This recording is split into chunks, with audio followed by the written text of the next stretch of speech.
Today's lesson is section 1.3, complex numbers. And so far in class, the only thing that you know about complex numbers is that they have an I in it. And it happens when you square root negative numbers. And so what we are going to do is talk about why we have complex numbers, how to simplify them. And you guys, I know that you've been told for so long that you cannot square root negative numbers. But actually starting today, you guys, you can. So this is some mind-blowing stuff, so get ready. So I'm going to start by explaining why we have complex numbers. So first of all, the reason why these complex numbers were, I guess, invented is so you can square root negative numbers. And so we have a definition of I, which is going to be really important in simplifying all these radicals. The definition of I, so first of all, I squared equals -1. And I know that makes no sense because what kind of a number can you square where the answer is negative? And that's why this is imaginary. You have to use your imagination here, hint, hint. And that's why they're called imaginary numbers, because it's something that you've never learned before. And so that means if I square root both sides of this, I get just I, and that would be the square root of -1. Okay, I'm going to erase my square root here so I don't get confused, but that's how we know that I equals the square root of -1. So that's the definition of I, that's what it means, that's what it is. And so let me just go right into this first example of simplifying. The really cool thing about square rooting negative numbers now is that remember how we used to answer this question, we used to write non-real solution? Well, you guys, non-real means imaginary. Okay, and so what this is really cool is that you can actually take out the negative as an I and then just break down the 200 because I squared is -1. So that's what we're doing. The negative comes outside as an imaginary number, so you just write I, and then break down the 200 like normal. So you know that 200 is 100 times 2, and that is 10 and 10 and 2, and there's your square root, so the 10 comes out. So this whole answer is 10I radical 2. Okay, so now we're doing imaginary numbers, you guys. This is crazy. Okay, let's talk about this second one, though, because this one's a little bit different. So what you have to do for these imaginary ones is you're going to take out the i's first. Take out the i's. Doesn't that sound kind of crazy? So I'm going to have I radical 10 times I radical 30. So be careful about that. And so now what we're going to do is we're going to multiply the outside numbers together, and that gives us I squared. And then we're going to multiply the inside numbers together, so 10 and 30, and that gives us 300. And yeah, the 300 breaks down. So that's 103, and 100 again is 10 and 10. There's your group of 2. So this whole thing ends up being 10I squared radical 3. And here's the weird part. So we're not finished yet. Let's go back up to our definition. What do you know that I squared is again? Oh snap. I squared equals -1. So all that I squared does is it changes the sign of the 10. So our answer here is -10 radical 3. Okay, so remember that I squared equals -1. This thing is super important. And so from now on, anytime you see an I squared, you change it to -1, okay? Because that's the definition of I. All right, let's talk about this next one. First thing I'm going to do is take out this negative. Let me zoom in a little bit. I'm going to take out this negative sign so the I comes out and the 15 stays in the bottom. And I know some of you are thinking, okay, let's break down the 45, let's break down the 15, do all that. Except remember the trick when there's a fraction is that you're allowed to put them together because that fraction reduces evenly. So 45 divided by 15 is 3. 3 doesn't break down anymore, and we are finished. So make a little note to yourself here. I is not equal to -1. It's I squared that equals -1. Okay, so let me zoom out and go to the problem that we just did. So I want you to see the difference because this is a big deal, and this is where a lot of people get confused. See how this one was I squared because we had an I times an I? This one and this one made I squared, and that's why we changed it. But in this example over here, we just have a regular I, just one I, not I squared. That's not -1. I squared is negative 1. I is just I.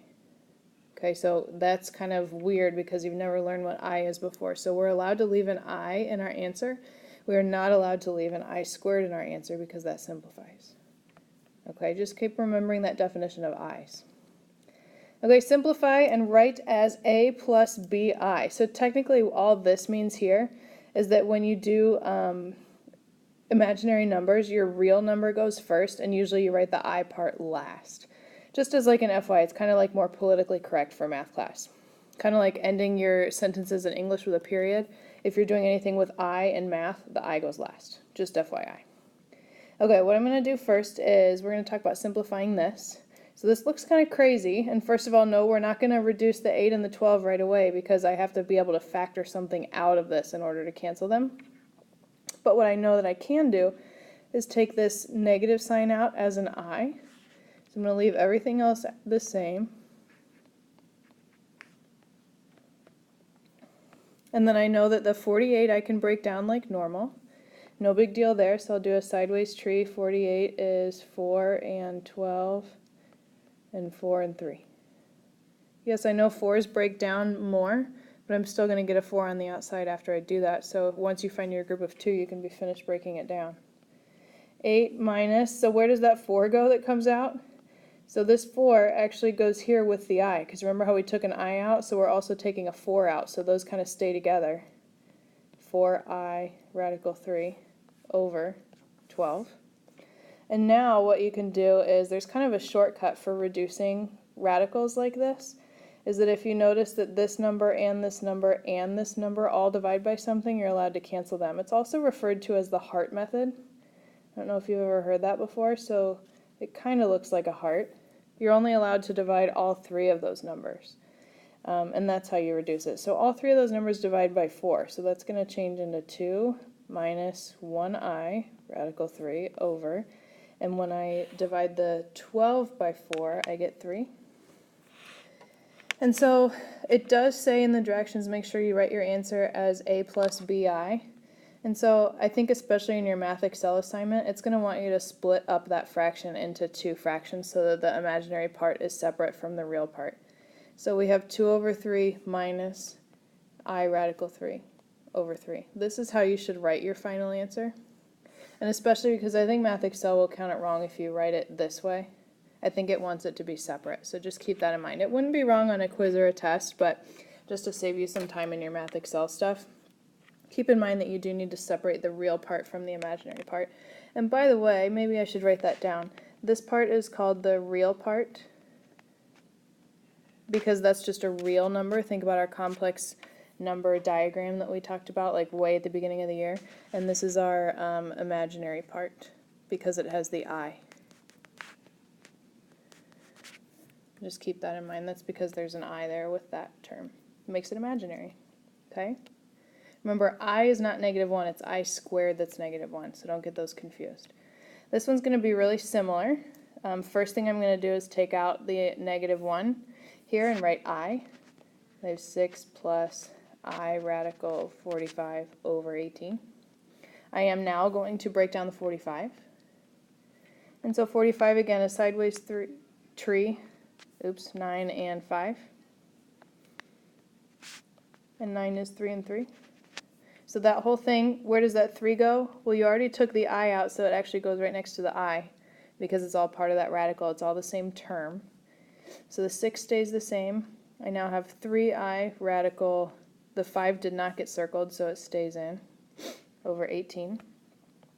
And then, yes, you can do the heart method again here. Looks kind of like a heart. You're only allowed to simplify if all 3 of those numbers simplify, and those all divide by 3. So that gives me 2 plus 1I radical 5 over 6. And remember, when you're writing your answer, you're going to want to separate that into 2 separate fractions. So that means 2 over 6 plus I radical 5 over 6. I know it's a little bit annoying, but it's not difficult. That fraction reduces. Okay, here's our final answer for that. Remember, I'll say it again, the only thing that's negative 1 is I squared. This I, just pretend like it's an x, even though it means imaginary. That's not negative 1, it's I squared that's negative 1. I'm going to say that a bajillion times. Okay? What I want to do now is let's multiply. A little bit of foiling action. And so this is actually very similar to foiling. Just pretend like it's an x. Even though it's not an x, it's an I. But you can do it with a's and b's and c's and x's and y's and z's. So we're just going to do 5 times 4, which is 20. This gives me negative 10i. Inside terms give me 12i. Last terms give me negative 6i squared. Okay? And Math Excel says we're wrong. Dang it, what did I forget to do? Oh yeah, I squared equals negative 1. So what that means is it's just going to change the sign of this 6. Okay, so it's going to become 20 minus, yeah, I can combine these, plus 2i, I mean. And that negative 6 times negative 1 changes to a positive 6. So now I can combine my 20 and my 6. So that gives me 26 plus 2i. Remember to write the I part last. You'll see it in worksheets and quizzes and tests and textbooks and stuff. The I is always last, just because that's the way that mathematicians decided to do imaginary numbers, okay? So the only thing different of this problem when we are doing foiling is that you have to go back and remember that I squared equals negative 1. And so what does that do to the 6? It changes it to a positive. Then the I goes away. So remember, I squared equals negative 1. So it's just going to change the sign of that 6. Okay, I'm going to skip this section really quick and just go all the way to the bottom for some rationalizing types of problems, because these will be really quick as well, and then we'll finish the rest in class tomorrow. So these are just like radicals. So I want you to kind of remember how that we learned how to rationalize denominators with radicals. So this is really, really similar, just like radicals.